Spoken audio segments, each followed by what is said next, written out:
ہم جسے مادی زندگی کہتے ہیں وہ تمام کی تمام جسمانی اعمال و وظائف سے مرکب ہے۔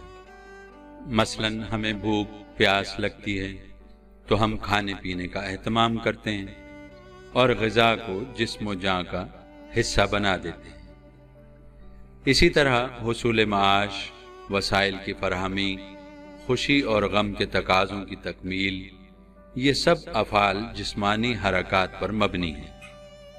لیکن غور کیا جائے تو عقل رہنمائی کرتی ہے جتنی بھی جسمانی حرکات ہیں وہ پہلے اپنی تمام تر تفصیلات کے ساتھ نقطۂ ذہن میں متحرک ہوتی ہیں، اور جب یہ تمام حرکات واقع ہو چکتی ہیں تو جسمانی مشین ان حرکات کا اتباع کرتی ہے۔ جب ہمیں پیاس لگتی ہے تو پہلے پیاس کا تقاضا ذہن میں پیدا ہوتا ہے، اور پھر ہم اس علم کی معنویت کے تحت پانی پینے کا ارادہ کرتے ہیں۔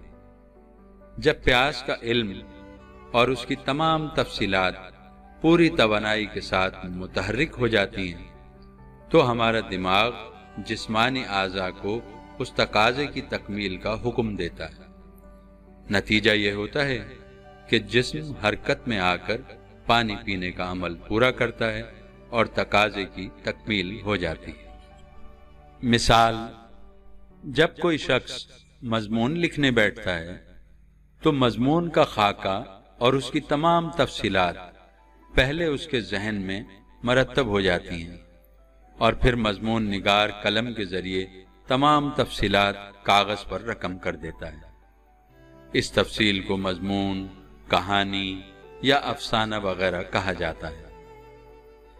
پیاس کے تقاضے کی تکمیل ہو یا مضمون نگاری، پہلے ہمارے ذہن میں پوری تفصیل کے ساتھ تصویر بنتی ہے۔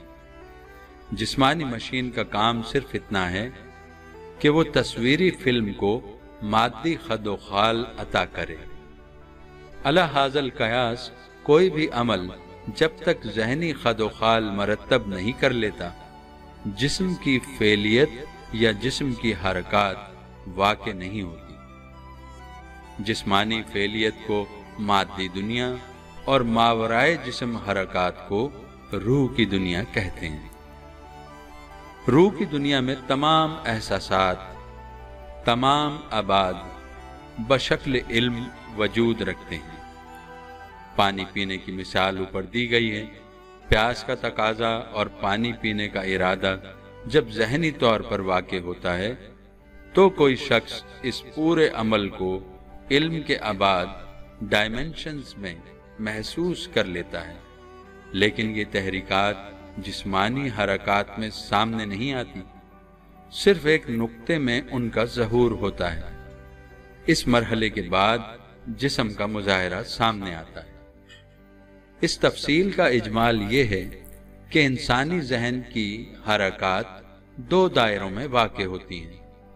پہلے دائرے میں اطلاعات جسمانی فعلیت کے بغیر کام کرتی ہیں، اور دوسرے دائرے میں اطلاعات فعلیت کے ساتھ کام کرتی ہیں۔ جب جسم کی حرکت واقع ہوتی ہے تو کشش ثقل کے تمام قوانین روبہ عمل میں آ جاتے ہیں۔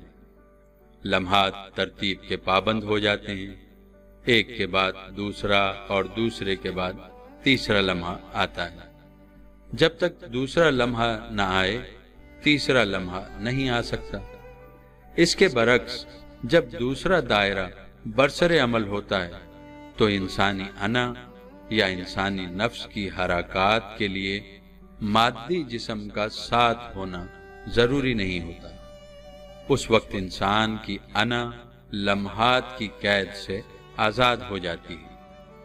مثال، دماغ اطلاع دیتا ہے کہ جسمانی انرجی حاصل کرنے کے لیے روٹی کھانے کی ضرورت ہے۔